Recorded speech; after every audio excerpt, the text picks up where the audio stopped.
बच्चों, आज हम लोग नौवें पाठ का 9वीं कक्षा का हिंदी बाल भारती में से हम लोग कुमार भारती में से चौथा लेसन शौर्य पाठ का नाम है पूरक पठन पढ़ेंगे। इसमें यह कविता भरत भूषण द्वारा लिखी गई है। इस कविता में उन्होंने वीर गाथाओं का वर्णन किया है। तो पहली पंक्ति कवि भूषण की है। यहाँ कवि ने 4 पंक्तियों में अपनी बातों को स्पष्ट किया है। प्रथम कविता में शिवाजी महाराज और उनकी सेना युद्ध भूमि में पराक्रम का वर्णन किया गया है। द्वितीय कविता में कवि ने शिवाजी महाराज की चतुरंगड़ी सेना के युद्ध स्थल के लिए प्रयाण का वर्णन किया है। तीसरी कविता में कवि भूषण ने यह स्पष्ट किया है, जहां जहां मुगल शाही है वहां वहां शिवाजी अपना दावा पेश करते हैं।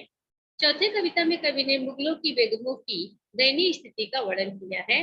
तो आज हम लोग ये 2 पंक्तियों के बारे में जानकारी प्राप्त करेंगे। ये कविता के अंतर्गत कवि आपको उस समय के वीर गाथाओं का वर्णन किया है और वो कैसे इन पंक्तियों के माध्यम से हम लोग पढ़ेंगे। पहली कविता में उन्होंने प्रस्तुत कविता में छत्रपति शिवाजी महाराज की वीरता का वर्णन किया है। विविध रूपों में उनके वर्णन को किए गए हैं। उनका व्यक्तित्व के विभिन्न पहलुओं को उजागर करने का सार्थक प्रयास कवि ने इन पंक्तियों के माध्यम से किया है। पहली कविता की पंक्ति में देखिए, आप लोग को दिखाई दे रहा है, छूटत कमान और 3 गोली बानन के। छूटत कमान और 3 गोली बानन के, मुश्किल होत मोर चानहू की ओट में। ता समय शिवराज हुकुम के हल्ला कियो, दावा बांधी परो हल्ला वीर भट जोट में। भूषण भनत तेरी हिम्मती, कहाँ लो कहा, कीमत इहा लग जाकी भट झोट में। ताव दय दय मूछन, कंगुरन पे पाँव दय दय, अरि मुख खाव दय दय, कूद परे कोट में। बच्चों, इस कविता के अंतर्गत कवि ने उनके युद्ध स्थल पर जब निकल पड़ते हैं रण क्षेत्र के अंतर्गत लड़ाई करने के लिए, उस समय के एक एक शब्द का वर्णन उन्होंने किया है कि युद्ध भूमि में शत्रु सेना पर शिवाजी का ऐसा आतंक छाया है कि वे मोर्चे की आड़ लेकर भी युद्ध नहीं कर पा रहे हैं। शत्रु की कमजोरी का अनुमान कर शिवाजी अपनी सेना को आक्रमण का आदेश देते हैं तथा स्वयं भी युद्ध भूमि में कूद पड़ते हैं। शिवाजी का आदेश पाते ही उनके सैनिक मूछों पर ताव देते हुए तथा दुश्मनों को घायल करते हुए किले में कूद पड़ते हैं। इस आधार पर अभी जैसे आप लोगों ने मैंने कविता पढ़ दिया, कविता की पंक्ति का अर्थ भी आपको बता दी। अभी उसके एक एक जो शब्द हैं उसका समानार्थी शब्द स्क्रीन शेयर कर रही हूँ, तो उसमें से आप एक एक शब्द का भावार्थ लिख लो और लिखने के बाद फिर कविता की पंक्ति का अर्थ आपको आसानी से समझने में कोई दिक्कत नहीं होगी, आसान हो जाएगा। मैं आपको इस कविता की पंक्ति का भावार्थ स्क्रीन शेयर कर रही हूँ ताकि एक एक शब्द का अर्थ आपको पता चले। 1 सेकंड आपका समय मैं लेती हूँ। पहली कविता के अंदर आप लोगों को जो मैंने पढ़ा उसका भावार्थ ये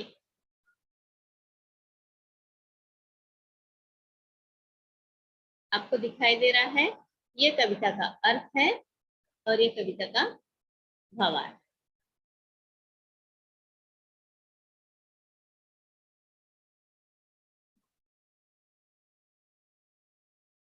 अभी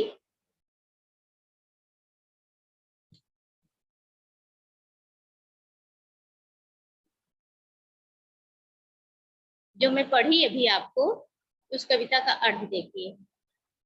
युद्ध भूमि में शत्रु सेना पर शिवाजी का ऐसा आतंक छाया है कि वे मोर्चे की आड़ लेकर भी युद्ध नहीं कर पा रहे हैं। शत्रु की कमजोरी का अनुमान कर शिवाजी अपनी सेना को आक्रमण का आदेश देते हैं तथा स्वयं भी युद्ध भूमि में कूद पड़ते हैं।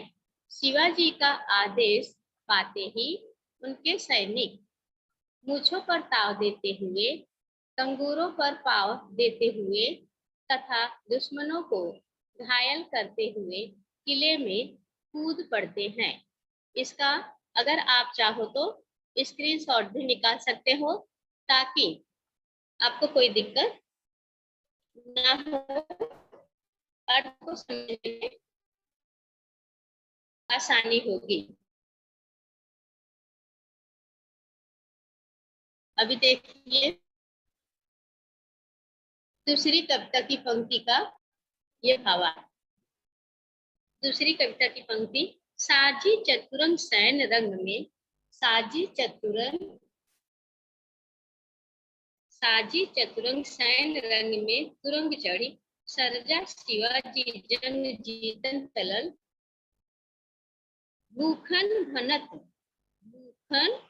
भनत नाद बेहद नागर अनुभव, नदी नद मद गैवरन के रलत हैं, ऐल फैल फैल भैल फलक में गैल गैल। यहाँ पे गजन के थेल पेल सेल उछलत है, तारा सौतरनी भूरी धारा में लगत जिमी, थारा पर पारा पारावार्य हालत। देखिए ये कविता की पंक्ति के आधार पर आपको इसका पूरा भावार्थ दिया गया है, तो आप स्क्रीनशॉट भी निकाल सकते हो और इसके अर्थ को अच्छी तरह आपको एक एक शब्द का अर्थ समझ में आ जाएगा। साजी सजाकर चतुरंग हाथी घोड़ा रथ और पैदल।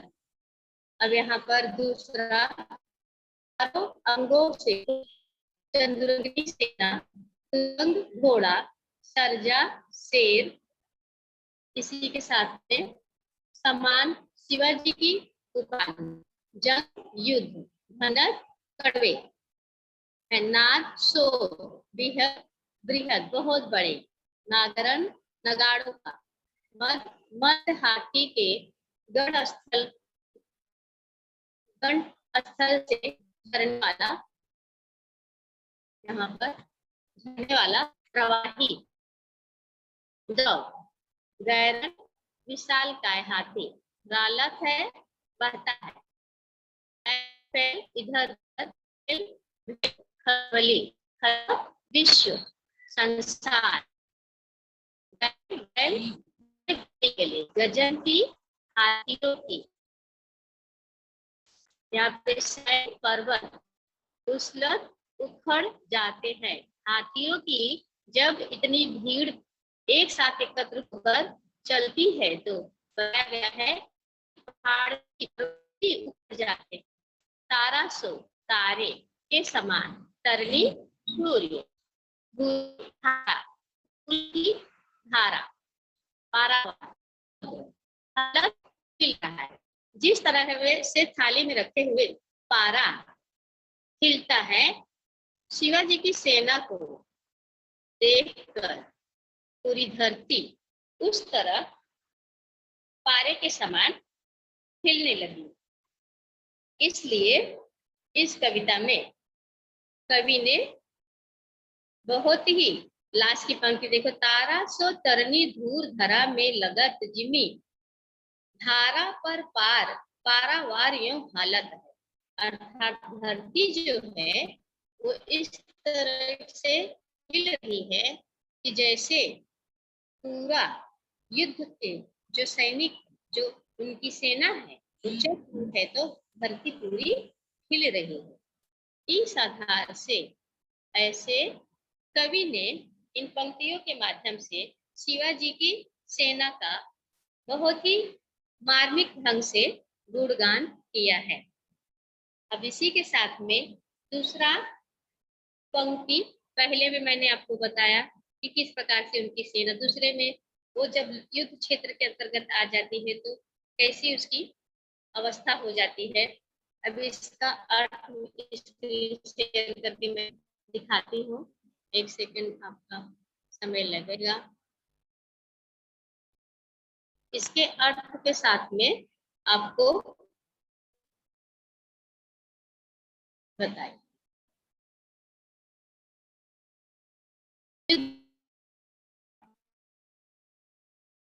सेना में विशालकाय हाथी थे। युद्ध के लिए प्रयास करते समय युद्ध क्षेत्र में आते समय जब बड़े बड़े नगाड़े बजाए जाते थे तो उनके शोर से उन हाथियों के लगती थी। दुनिया की गली गली में उन हाथियों की पहाड़ अपने से जाते थे। हाथियों के पद प्रहार अर्थात उनके कदम से, उनके पैरों से धरती में इतना कंपन होता था कि समुद्र किसी विशाल थाल के समान लगता। विशाल थाल के रखे पारे के समान मिलने लगता था। अब इसी के साथ में दूसरी पंक्ति, गरुड़ को जैसे नाग के समूह पर दावा नाग दावा कुल पर दावा सब पंछी के गोल पर बाज को दूसरा नौखंड महिमंडल में दावा कैसे रवि किरण समाज पे पूरब पंचात देश जहाँ पात शाही तहाँ दावा शिवराज को। इस आधार पर कवि इस पंक्ति के अंतर्गत ही अपनी बातों को स्पष्ट किए हैं। एक एक शब्द का अर्थ आप इस शब्दार्थ में देखेंगे। गरुड़ एक पक्षी का नाम, दावा अधिकार, नाग सर्प, यहाँ पे नाग हाथी, जू समूह, पुरहुत इंद्र पुरंदर, पक्षी पक्षियों का झुंड के गोल समूह, मही यहाँ पे पृथ्वी, रवि सूर्य दिया गया है। दिशा का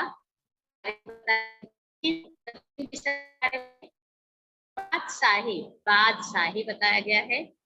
इस तरह से आप देखेंगे इस कविता का अर्थ, एक एक शब्द का अर्थ बताया गया है और उसी के आधार पर आप इसके अर्थ को समझ सकते हो।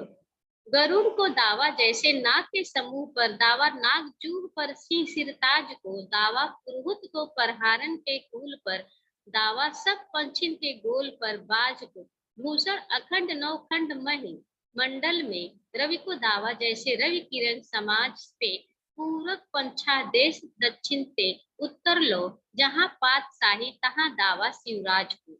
इसके बारे में उन्होंने अपनी बात को रखते हुए देखिए बताया है। जिस प्रकार से गरुड़ नागों पर अपना दावा अधिकार स्पष्ट करते हैं, प्रस्तुत करते हैं, शेर हाथियों के समूह पर अपना दावा प्रस्तुत करते हैं, इंद्र पहाड़ों के समूह पर अपना दावा प्रस्तुत करते हैं, बाज पक्षी अन्य पंछियों के समूह पर अपना दावा प्रस्तुत करते हैं।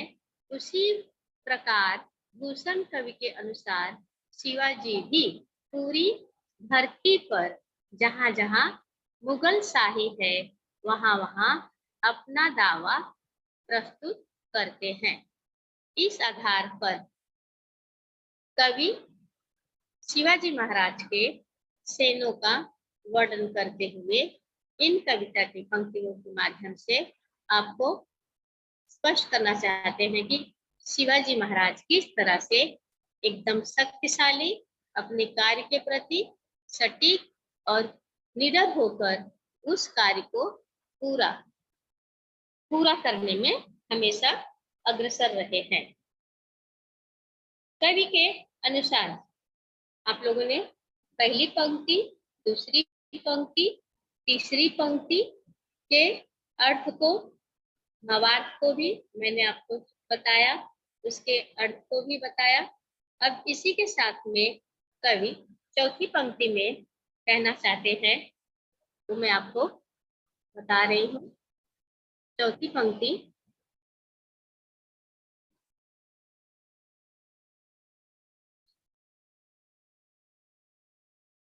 इसमें देखेंगे मैंने पहला स्पष्ट किया, दूसरा पंक्ति, तीसरी कविता की तीसरी पंक्ति में उन्होंने गरुड़ पक्षी के बारे में सबके अलग अलग, इंद्र का, गरुड़ पक्षी का, बाज पक्षी का, सबके अपने अपने अधिकारों के बारे में जानकारी बता। चौथा पंक्ति जो है, ऊंचे घोर मंदिर के अंदर रहनवारी, ऊंचे घोर मंदिर के अंदर रहती है, कंदमूल भोग करे, कंदमूल भोग करे, कंदमूल भोग करे, तीन बेर खाती तेवे तीन बेर खाती है, भूषण शिथिल अंग, भूषण शिथिल अंग, बिजिन डुलाती तेवे बिजिन डुलाती है, भूषण घनत शिवराज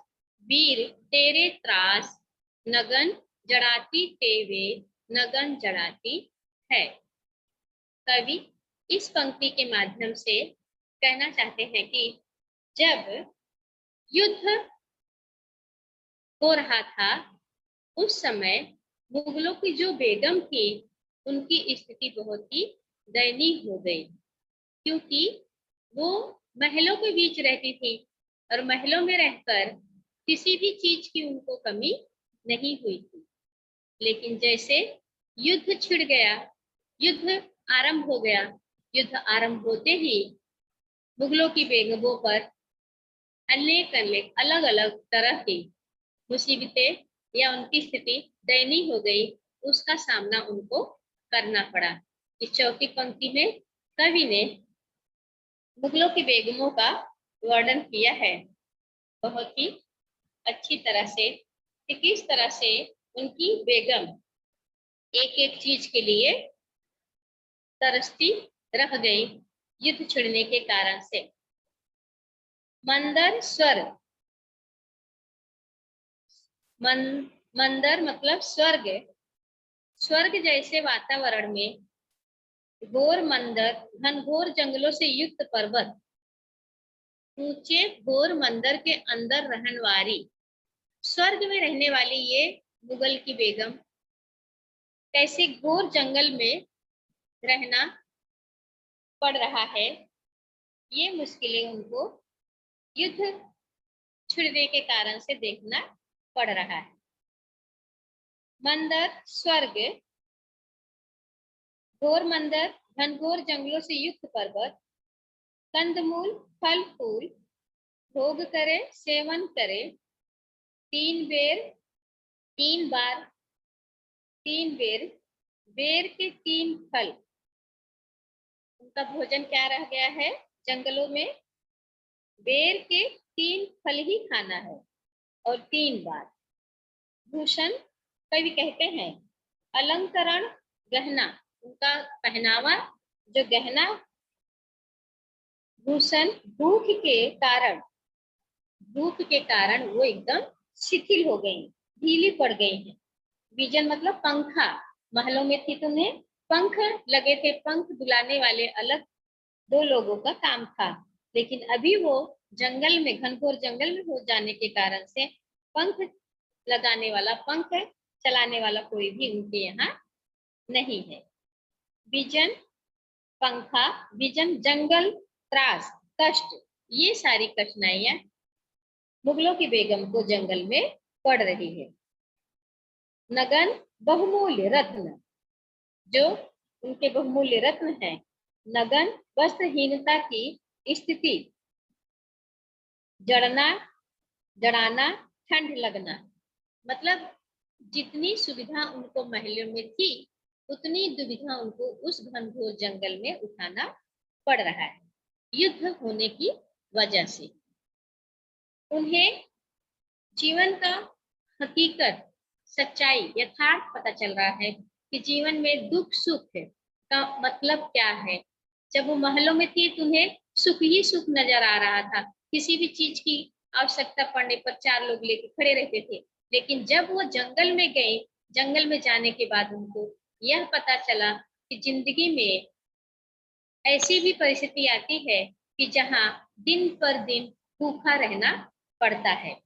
कवि भूषण इस कविता के माध्यम से मुगलों की बेगमों का वर्णन बहुत ही मार्मिक ढंग से किया है।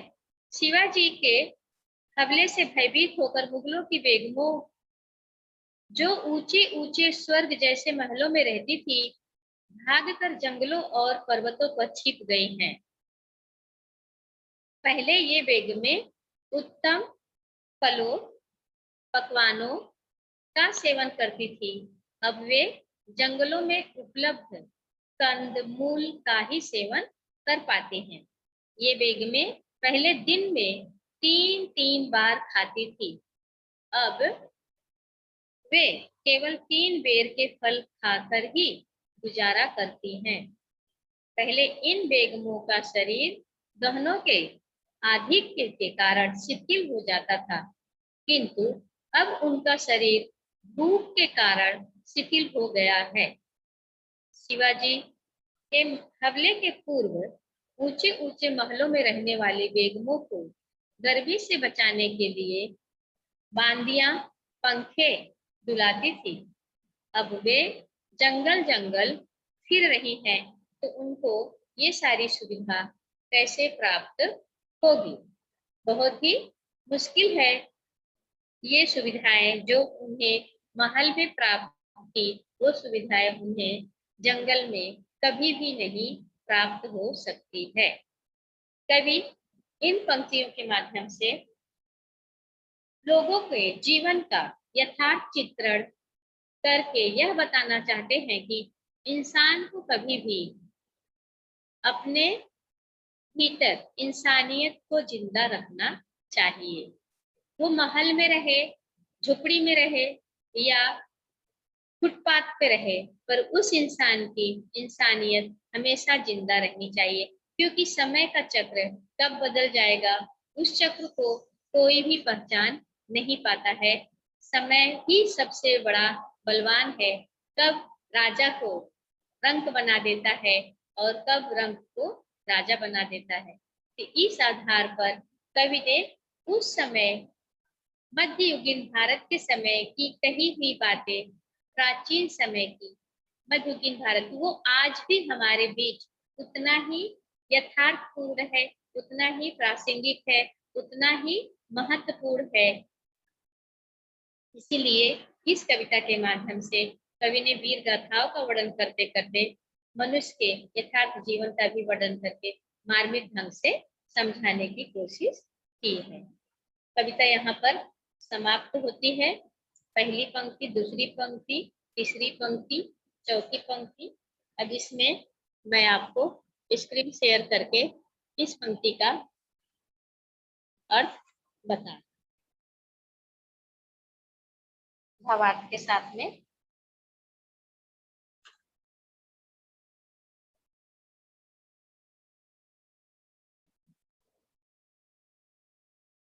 इसका कविता के माध्यम से कवि ने बहुत ही मार्मिक ढंग से अपनी बातों को स्पष्ट की है और आप तक पहुंचाने का प्रयास किया है। मुझे विश्वास है कि आप सबको यह आसानी से समझ में आ गया होगा। किसी की कोई दिक्कत अगर है तो आप पूछ सकते हैं। इसके पहले मैं कविता का भावार्थ आपको स्क्रीन शेयर कर देती हूँ, चौथी पंक्ति का। इसे आप स्क्रीनशॉट निकाल लीजिए आप लोग और अर्थ के साथ में दिया हुआ है, ताकि कोई भी शब्द का अर्थ आपको समझने में कठिनाई ना हो और आसानी से उसके भावार्थ को आप लिख सकते हो। अभी इसी के साथ में आपका अर्थ भी मैं स्पष्ट कर रही हूँ। अगर ये स्क्रीनशॉट निकाल कर आपका हो गया है, जैसे मैंने समझाया वो सबका अर्थ ही है। मंदर मैंने स्वर्ग बताया आपको, घोर का अर्थ भी बताया, मंदर घनघोर जंगलों से युक्त पर्वत, कंदमूल फल फूल भोग करे सेवन करे, 3 बेर 3 बार, 3 बेर के तीन फल, भूषण अलंकार गहना, भूषण भूख के कारण, शिथिल ढीला पड़ना, विजन पंखा, विजन जंगल, त्रास कष्ट, नगन बहुमूल्य रत्न, नगन यहाँ पे वस्त्रहीनता, स्थिति जड़ाना मतलब यहाँ पे ठंड लगना। अर्थात जो बात मैं आपको बता रही थी कि मुगलों की बेगम जब घनघोर जंगल में रहने लगी तो उनको बहुत सारी कठिनाइयों का सामना करना पड़ा। वो कठिनाइयां कौन कौन सी थी, ये इसकी सारी जानकारी इस कविता की पंक्ति में कवि ने बहुत ही अच्छी तरीके से किया है। अभी आपको इसका अर्थ भी मैं स्क्रीन शेयर कर दे रही हूँ, आप उसके अर्थ को भी स्क्रीनशॉट निकाल के लिख सकते हो। अभी इसका अर्थ है, देखिए जो बात मैंने आपको बताया वही सारी जानकारी इसमें दी गई है। देखिए पहला, आपको ऐसे प्रश्न भी आता है लिखने के लिए, शिवाजी के हमले के पूर्व और बाद में मुगल बादशाहों की बेगमों का भोजन। तो आपको इसी कविता की पंक्ति को अर्थ को समझते हुए उसके उत्तर को लिखना है। फल तथा अच्छे अच्छे पकवानों का सेवन। अब यहाँ पे दूसरा, जंगली कंदमूल का सेवन। अभी महलों में पूछा गया तो आपको वो बताना है, जंगल में कौन सा भोजन था मुगलों की बेगमों का, तो आपको ये बताना है। मैंने अभी आपको जैसे यहाँ पर बता दिया, शिवाजी के हमले से भयभीत होकर मुगलों की बेगमों को ऊंचे ऊंचे स्वर्ग जैसे महलों में रहती थी, यही सारी बात मैंने आपको पढ़कर समझाया और अभी यहाँ पर शेयर कर रही हूँ, ताकि आप स्क्रीनशॉट निकाल लो, इसका अर्थ लिखने में आपको कोई दिक्कत ना हो और आसानी से आप पूछ सकते हो, लिख सकते हो। कविता का अर्थ आप सबको अच्छे से समझ में आ गया है, ऐसा मैं समझती हूँ। अभी देखिए जो मैंने पढ़ के बताया वही सारी बातें हैं। शिवाजी के हमले से भयभीत होकर मुगलों की बेगमें जो ऊंचे ऊंचे स्वर्ग जैसे महलों में रहती थी, भाग कर जंगलों और पर्वतों पर छिप गए हैं।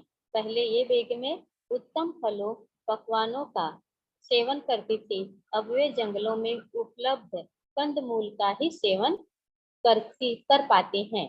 ये बेगमें पहले दिन में 3 3 बार खाती थी, अब वे केवल 3 बेर के फल खाकर ही गुजारा करती हैं। पहले इन बेगमों का शरीर गहनों के आधिक्य के कारण शिथिल हो जाता था, किंतु अब उनका शरीर भूख के कारण शिथिल हो गया है। शिवाजी के हमले के पूर्व ऊंचे ऊंचे महलों में रहने वाली बेगमों को गर्मी से बचाने के लिए बांदियां पंखे डुलाती थी, अब वे जंगल जंगल फिर रही हैं। संपूर्ण पद पर आधारित प्रश्न, जैसे अभी आप लोगों को छूटक चोट, यहाँ पर शिवराज एक एक करके लेकर वर्ण क्रमानुसार लिखिए, एक एक शब्द को वर्ण क्रमानुसार जो घटना जैसे घटित हुई है उस घटना को ध्यान में रखते हुए कौन सा शब्द पहले आएगा उसका क्रमानुसार में जोड़िए लगाना। पाठ से 20 शब्द लेकर उन्हें वर्ण क्रमानुसार लगाना है। अब यहाँ पर पहला शब्द दिया गया है छूटक, दूसरा शब्द दिया गया है, पहला शब्द है छूटक, तीसरा शब्द है, यहाँ पर आपको ये ऐसा भी कर सकते हो। दूसरा प्रश्न, शिवाजी के आक्रमण के पूर्व और बाद में मुगल बादशाहों की बेगमों के निवास। अब ये प्रश्न का उत्तर तो आपको बहुत ही आसानी से पता चल जाएगा, क्योंकि मैंने कई बार इस बात झोट, शिवराज, भूषण, गजन, समूह, अखंड, रवि, पातशाही, पूरब, मंदर, शब्द अनुसार लगाने के लिए ही आप कविता की पंक्ति का ध्यान में रखते हुए शब्दों को जो जैसे पहली पंक्ति में, दूसरी पंक्ति में, तीसरी पंक्ति में शब्द आए हैं उसके अनुसार आपको ये सारे शब्द को क्रम अनुसार में लगा सकते हैं। अभी पहला प्रश्न जैसे मैंने बोला, शिवाजी के आक्रमण के पूर्व और बाद में मुगल बादशाहों की पत्नियों के निवास। तो आपको बताना है कि जब युद्ध नहीं हुआ था उनका निवास कहाँ हुआ, तो उनकी रहने के पास कहाँ। तो अभी आप आसानी से बता सकते हो कि जब आक्रमण के पूर्व मुगल बादशाहों की पत्नियों का निवास महल में था और शिवाजी के आक्रमण मुगल बादशाहों का निवास हो गया। इसी तरह दूसरा भी प्रश्न, शिवाजी के हमले के पूर्व और बाद में मुगल बादशाह की बेगमों का भोजन क्या था। अब आप ये भी बता सकते हो, शिवाजी के हमले के पूर्व और बाद में मुगल बादशाहों की बेगमों का भोजन। पहले जब वो महल में थी तब फल तथा अच्छे अच्छे पकवानों का सेवन करती थी। जब वो जंगली कंद मूल का सेवन, जब जंगल में रहने लगे तो उनका भोजन भी बदल गया। तो वो जंगल में उन्हें फल फूल अच्छे पकवान तो नहीं प्राप्त हो पाएंगे। उस जंगल में जो फल होगा वही खा के उसी से उनको गुजारा करना होगा। तो जंगल में कंद मूल का ही सेवन करके उन्हें पूरे दिन भर वैसे ही रहना पड़ता था। जीवन में साहस जरूरी है, इस विषय पर आप अपने विचार लिख सकते हैं। जीवन में साहस जरूरी है। इस कविता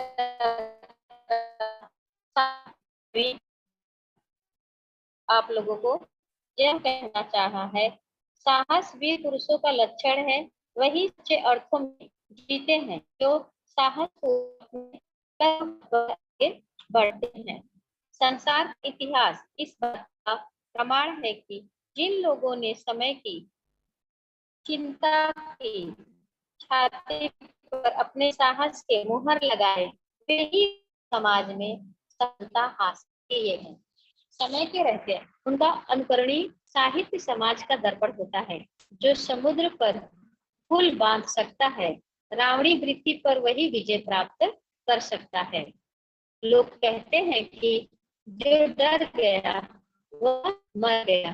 पुरुषार्थी पुरुष अपने पुरुषार्थ के बल पर व्यक्ति समाज तथा राष्ट्र का भाग बदलने की क्षमता रखते हैं। उन योद्धाओं में से एक योद्धा शिवाजी महाराज भी हैं। इसीलिए उनके व्यक्तित्व का, उनके गुणों का गुणगान आज भी इस समय सभी लोग करते हैं। इसीलिए यह बात 16 आने सच है कि जीवन में साहस जरूरी है। इस आधार पर आप अपने विचार को 10 से 12 पंक्ति लिख सकते हो। दिए गए शब्दों के वर्णों का उपयोग करके अब आपको ये मैंने कविता समझा दी। कविता के उद्देश्य क्या है वो भी मैंने आपको बता दिया। कविता के माध्यम से जो चारों पंक्तियों में कवि ने अर्थ स्पष्ट किए, उसके भावार्थ के साथ में मैंने आपको अर्थ भी समझा दिया। 2 से 3 जो भी प्रश्न है, मैंने प्रश्न भी आपको बताया कि किस आधार से आप कविता के पंक्तियों को ध्यान में रखते हुए पहला पद, दूसरा, तीसरा, चौथा पद, उसके आधार पर प्रश्न बना के उसके उत्तर लिखने हैं। शिवाजी की सेना द्वारा युद्ध में प्रयुक्त शस्त्र, शिवाजी ने युद्ध में कौन से शस्त्र का प्रयोग किया। शिवाजी के सैनिकों ने मुगल सेना पर हमला किया। अभी उत्तर मैंने एक प्रश्न, शिवाजी की सेना द्वारा युद्ध में प्रयुक्त शस्त्र कौन से हैं, तो आपको बताना है। शिवाजी की सेना द्वारा युद्ध में प्रयुक्त शस्त्र धनुष, बंदूक। अब इसी के अलावा दूसरा प्रश्न, शिवाजी के सैनिकों ने मुगल सेना पर हमला इस प्रकार किया, तो आपको बताना है। शिवाजी के सैनिकों के मुगल सेना में कौन कौन से लोग शामिल थे और वो किस तरह से उन पर हमला किए, बताया जा रहा है। मूंछों पर ताव दिया, कंगारों पर फायर दिया, किले में कूद पड़े। की सेना ने युद्ध मुगलों पर किया। सेना है उसके नाम आपको बताने हैं। शिवाजी की सेना के प्रकार में हाथी, घोड़ा, रथ और पैदल, ये सारी बातें दी गई हैं। हाथी, घोड़ा, रथ, पैदल। शिवाजी की सेना के प्रकार में आप लोगों को ये 4 प्रकार याद रखना है। एक वाक्य के प्रश्न ज्यादातर पूछे जाते हैं। इन एक वाक्य के प्रश्न है किस तरह उसके उत्तर आपको वैसे ही लिखना है। पूछे जा रहे हैं भावार्थ स्पष्ट करो, जैसे अभी 2-4 प्रश्न का मैंने उदाहरण आपको दिए, समझाया। अगर उत्तर से है फिर उत्तर आपको इस तरह से लिखना आना चाहिए। शिवाजी की सेना के प्रकार मैंने दिया, हाथी, घोड़ा, रथ। दूसरे प्रश्न, बड़े बड़े हाथियों का क्या प्रभाव है, जब बड़े बड़े नगाड़े आपको लिखकर बताना है। 2 वाक्य में, बड़े बड़े नगाड़ों के बजने से विशालकाय हाथियों के कंठस्थल से मध्य की धारा बहने लगती है। कंठस्थल से मध्य की धारा बहने लगती है, अर्थात नगाड़ों की ध्वनि सुनकर हाथियों में ऐसा जोश आ जाता है और वो कुछ देखती नहीं है, अपने आप में मग्न होकर रण क्षेत्र की तरफ एक झुंड बनाकर दौड़ पड़ती हैं। हाथियों की ठेल का पहाड़ों पर प्रभाव। अब हाथियों की भीड़ भाड़ में इतनी धक्का मुक्की उनके आने चलने के कारण से ऐसा कवि ने वर्णन किया है कि पहाड़ भी अपनी जगह से हिलके, पर्वत भी अपनी जगह से हिलकर दूसरी जगह चले जाते हैं। तो हमें ये बात कहने की कवि का क्या मानना होगा कि इस तरह से हाथियों की जो सेना की चल रही थी, तो वो उनके रास्ते में पहाड़ है कि पेड़ है, जो भी है वो सामने से हट जाए, इस तरह का उनका कहने का मतलब है। हाथियों की ठेल फेल से पहाड़ अपने स्थान से उखड़ जाते हैं। हाथियों की ठेल फेल का पहाड़ों पर यह प्रभाव पड़ता है। अब इसी के आधार पर दूसरा प्रश्न आपको मैंने 3 से 4 प्रश्न का एग्जाम्पल दिया और उसमें समझाने की कोशिश की किस प्रकार से प्रश्न आता है, तो वो आपको प्रश्न का उत्तर लिख सकते हो। संजाल तैयार करो या संजाल पूर्ण करो, दावा इन पर है। अब ये प्रश्न आपको दावा इन पर है तो 2 मार्क्स के लिए, तो किन पर, किन के ऊपर? पहला, गरुड़ का दावा नागों के समूह पर, सिंह का दावा हाथियों के समूह पर, बाज का दावा सभी पक्षियों के समूह पर, शिवाजी का दावा बादशाही पर। इस तरह से ये कविता की पंक्तियां के माध्यम से प्रश्न जो बनते हैं उसके उत्तर आपको लिखने आने चाहिए। अब यहीं पर मैं अपने शब्द को विराम देती हूँ। अभी आपको किसी को कुछ पूछना है तो आप पूछ सकते हैं।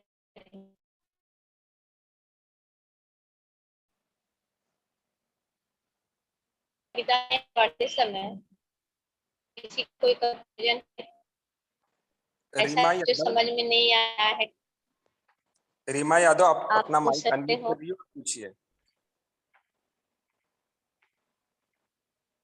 हेलो, रीमा यादव आपने रेज हैंड किया है बेटा, माइक अनम्यूट करो और पूछ लो क्वेश्चन।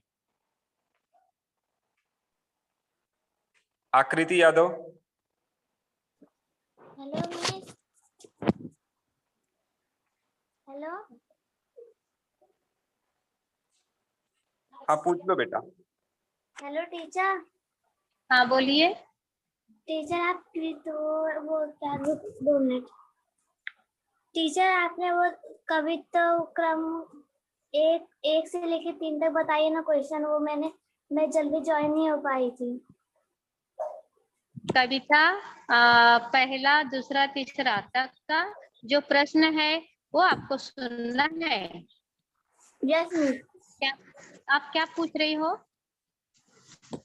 मिस वो कविता क्रम 1 से लेके 3 तक बताइए ना। उसका अर्थ आपको वापस समझना है, ऐसा कह रही हो? Yes miss. ओके, तो मैं बेटा अभी कविता पहली पंक्ति का अर्थ आपको फिर से मैं स्पष्टीकरण के रूप में बता दे रही हूँ। समय उस हिसाब से आपको नहीं रहा है, लेकिन फिर भी जितना समय बचा मैं वापस आपको बता दे रही हूँ। तो 4 ही पहली मिनट है कविता, मिस। हाँ हाँ कोई बात नहीं, 4 मिनट बच्चे के लिए बहुत है, मैं वापस रिपीट कर दे रही हूँ। पहली कविता की पंक्ति में छूटत कमान और 3 गोली बानन के, मैंने इसके पहले वो कविता की पंक्ति पढ़ के स्पष्टीकरण की और उसका अर्थ भी और भावार्थ के साथ में शब्दार्थ के साथ में स्क्रीन शेयर भी की। तो जो बच्चे उसका स्क्रीनशॉट निकाले उनके लिए तो बहुत आसान है, वो तुरंत उसका अर्थ समझ जाएंगे और उसका अर्थ के साथ में भावार्थ भी है। तो कोई बात नहीं, मैं आपको उसका फिर से भावार्थ समझा दे रही हूँ। दिया गया है, छूटत कमान और 3 गोली बानन के, मुश्किल होत मोर्चान हूँ की ओट में, ता समय शिवराज हुकुम के हल्ला कियो, दावा बांध परे हल्ला वीर भोट जोट में, भूषण भनत तेरी हिमती कहाँ लो कही, कीमती यहाँ लग जा घाट कोट में। अब इसका अर्थ मैं आपको समझा रही हूँ। पहली कविता की पंक्ति का है, युद्ध भूमि में शत्रु सेना पर शिवाजी का ऐसा आतंक आया है कि वे मोर्चे की आड़ लेकर भी युद्ध नहीं कर पा रहे हैं। शत्रु की कमजोरी का अनुमान कर शिवाजी अपनी सेना को आक्रमण का आदेश देते हैं तथा स्वयं भी युद्ध भूमि में कूद पड़ते हैं। शिवाजी का आदेश पाते ही उनके सैनिकों मूछों पर ताव देते हुए, कंगोरों पर पांव देते हुए तथा दुश्मनों को घायल करते हुए किले में कूद पड़ते हैं। आया समझ में? पहली पंक्ति का अर्थ समझ में आया? हाँ ठीक है। ओके, अभी आपको दूसरी पंक्ति का अर्थ है मैं बता रही हूँ। दूसरी पंक्ति में शिवाजी ने साची चतुरंग सैन्य रंग में तुरंग चढ़ी, यहाँ से लेकर धारा पर पार पारा पारावार हालत है। इस पंक्ति का अर्थ, शिवाजी सेना में विशाल काय हाथी युद्ध के लिए प्रयाण करते समय जब वे बड़े बड़े नगाड़ों बजाए जाते थे तो वे उनके शोर से उन हाथियों के गण स्थल से मद की धारा बहने लगती थी। दुनिया की गली गली में उन हाथियों की ठेल पहाड़ अपने स्थान से उखड़ जाते थे। हाथियों के पद प्रहार से धरती में इतना कंपन होता था कि समुद्र किसी में रखे पारे के समान हिलने लगता था। ओके, समझ में आया? अभी भी कुछ पूछना है तो पूछ सकते हो।